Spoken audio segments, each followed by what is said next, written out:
Oahu. This is the map we've been used to on the Crew Motorfest for a while, but this is the new Maui right next to it. It is huge. I wanted to jump in today because we have got a new look at the game. Not this. Not talking about the PlayStation event, and specifically looking at some details that we can expect with the new island, and ultimately one of the things I'm most excited about, which I don't normally get massively excited about new car additions in the game, the 911 GT3 RS.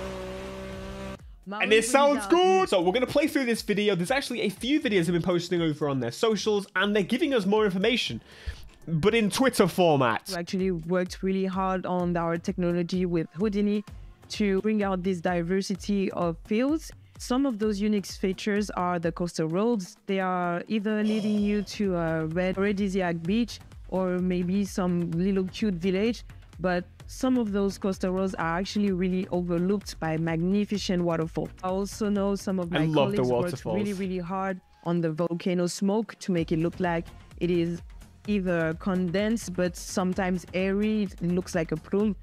And I don't know what a plume is. Actually, the new challenge for the drivers with new banking and new types of biomes. Well, I'm quite excited to check out what those biomes are. The fact is, clearly, the GT3 RS, this is the first gameplay we've seen of it, and mate, I'm so excited to check this car out. In a sea of boring cars, Porsche is coming out as one of those brands that's actually like, hey now, this good. I know you've seen it. This right here may be the craziest and most fun Lego set that I have ever built. That's right, friends, the Lego Technic McLaren P1, and it is huge. 3,893 pieces, 2 huge instruction booklets to build my genuine favorite McLaren. Throughout the process of building this one, you build the suspension, the exhaust, the gearbox, the engine, adjustable spoiler, the doors. You go through every small element of the McLaren P1 and they go into detail about each element. It feels so incredibly rewarding to build this piece by piece. One of the advantages of doing it that way, it means that I now know more about the McLaren P1 than I did before. This one took me a few hours over a few days, but I actually used it to de-stress at the end of the day. It's a really good way to do that. And again, seeing something over time building up and up and up, I loved absolutely every moment of doing it. And building my dream car that I can now display and knowingly dismantle elements of it to showcase, like the gearbox moving, for example. The adjustable spoiler, absolutely my favorite part of it. It actually hides away, or you can have it in attack mode if you wish to, with the wing just coming out. The finished model is big. Here's my average size cat for comparison. If you have any suggestions on how to display this incredible car, please do let me know, because wow. If you're interested in the Lego Technic McLaren P1 or similar cars, because there's a lot of them, make sure you visit your local Lego store or check the website down below in the description. Just look at that thing. It's so cool. Genuinely, I can't believe how the scale of this map. It's kind of crazy. You actually get a view of the little bridge here. Incredible quality image, of course, but you can see the size of it. The fact of the matter is, it's got a big location over here, which is a city-based location, and the rest of it, quite frankly, looks a little bit more barren. However, they have mentioned throughout all of their press information, there's actually a lot of focus on these small villages throughout the island, which is pretty cool to see. I really liked pulling into those locations as, again, if they're really focusing on making the biomes different in this location, well, I think we're in for a treat there. This is a brand new article they actually came out with. Oh, and I have to say, because it says it at the top of the page, I just reminded myself. November 6th! That's when the update comes out, by the way. So, new tech they were talking about, the plume and road banking. Now, this actually sounds pretty interesting. So, there's 470 kilometers of drivable roads. We knew that. But one of the key features of Maui is the new road banking system, which gives roads more realistic curves and elevation changes. This is awesome to see. You see, now that they've mentioned this, I've been looking at dissecting and trying to find on trailers to see exactly what they're talking about. I can see cases of smaller banking and such, but especially in the off-road sections, oh, I love the hand movements in this game. It's just always so rewarding to see. But banking and stuff is such an important, and elevation changes you can see in this location here, incredibly important, especially for a game about exploration and an island, a volcano island. It's definitely going to add a lot of depth to the roads. For example, a lot of them do look a little bit plain, but if they play a little bit differently, they make the car bog down or bottom out in some instances. I think that's a super cool element that I'm really looking forward to trying in, of course, the Crew Motorfest's new expansion, November 6th, in case you forgot. Here's another one. I actually have two favorite locations in Maui just because I worked on both of them for many months.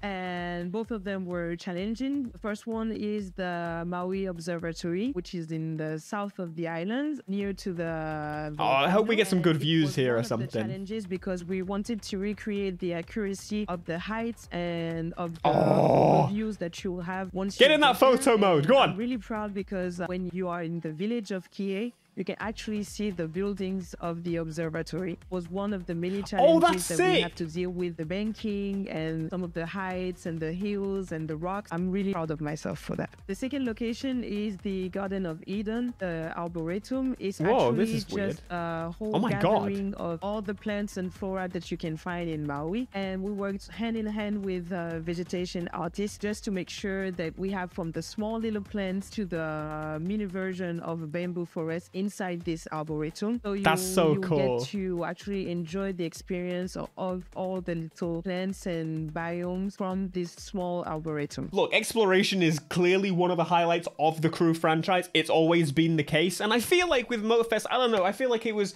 pretty quick to get done. This being a new place added on to the existing place that I really don't know much about. I'm excited to explore, and they've clearly put a lot of effort into the biomes in terms of the vegetation. And I'm always praying that like maybe Bigfoot returns or something. Bigfoot in the Crew 1 and 2 was hilarious. So it's pretty safe to assume, based on the trailers, this is the bigger location available on the island.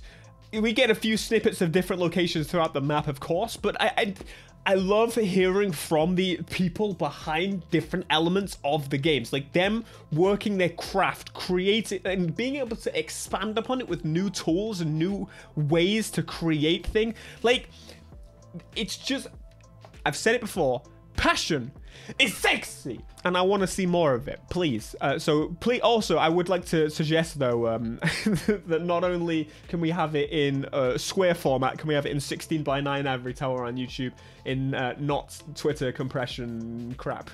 So one of the other big elements of this, and I again said I was quite surprised to find out some information about this. What do you gotta say? I'm Romain Joanneau. I'm a project coordinator at Ivory Tower, working on the Crew Motorfest, and I'm in charge of producing the playlist with the team for each season. What's the story behind the creation of Made in Japan 2? Saying that Made in Japan is one of the most played and loved playlists within the Crew Motorfest. Now, this is very important information that I would like to dissect momentarily, friends. Again, I keep pulling this up because I'm just flabbergasted. I can't understand it. The amount of people that were playing the PvP versus the Made in Japan playlist, which is their most popular playlist because realistically it's the one playlist that you want to... Look, let's jump in and show. Because these games are all now so public and open about things, you can actually see that up there is the number. Almost 4 million people have played this. So it's, to be fair, when they said it initially, it had been 3 million. So it's going up pretty quickly. But I'm kind of curious, if we get to the end of the playlist, for example, how many people have played all the way through? To be fair, not bad. But by comparison, 30 million beginnings of races of the grand race, the PvP thing. So it's kind of crazy. And the newest playlist, which in my opinion is one of the best, the first event, 500,000 people. So maybe that's why I got like a summit instead of a playlist. Come on, lads, get playing the playlists right now. Disgraceful. So anyway, let's carry on. That we wanted to do a volume 2. It was also a very good opportunity for us to create like the link between Oahu and the New Island Maui. You will see that that's you fair. will reunion with the pack and crossing the bridge together. Oh, that's pretty cool. So it's like a nice introduction to the island. The opportunity that this new playground offers to you. It was also for us a way to push forward all the artistical elements, narration, path, event, etc. that we had produced for in Japan. We try new things, so you will see like VFXs, lighting. We have been a bit crazy. All right, that kind of makes sense. A way to link the other island. I feel like a drift playlist is kind of required. I'm actually curious. What about the drift playlist too? So the first drift playlist has about 1 million. Okay, and so that means then the second drift playlist, we are set at 600. Okay, so if you look at like number 2 of the, that makes sense. We kept most of the people in Drift Volume 2.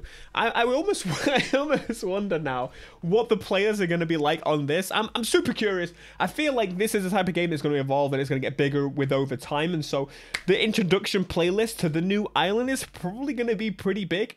Why does this matter? It doesn't. It's just interesting. They also mentioned an evolving island, which I thought was quite interesting until then I read it and it said basically part of the evolving world composed to amazing islands will continue to grow and change as the Crew Motorfest pushes towards and continues to welcome more guests and content. So it's basically saying they're going to continue to add updates like they did previously, and that island is also going to get changes along with probably the main island, or maybe it'll be the focus for the foreseeable until next year when we get a new island. All the people at Ivory Tower are like, no! A must-visit destination for festival goers. I mean, I should hope so. Anyway, so the main thing I'm excited about is, of course, checking out the Porsche and actually being able to do a little bit of change to it. Now, it is the GT3 RS, so I'm kind of curious as to what actual class of vehicle this is going to be, because from my understanding, the GT3 RS is probably going to be a circuit car, if you will. It doesn't really make sense if it was like the normal road version, but I'm going to say I prefer the normal GT3 over the GT3 RS, but I'm happy with any GT3 variation. I'm very much looking forward to checking it out. But anyway, made in Japan. You actually going to play it? Let me know down in the comments. Or are you just more excited about the island? Are you more excited about the cars? And ultimately, I'm kind of looking forward to jump back into the crew again and something be fresh for all of us. That's pretty exciting. And then also the R32. It's an R32. God, I'm excited about the cars. But the gameplay is key. And this is what's going to be important long-term, my friends. Anyway, thanks so much for watching. I will see you if we get any more information that's actually pretty interesting. GT3 RS. Worthy. Like these videos.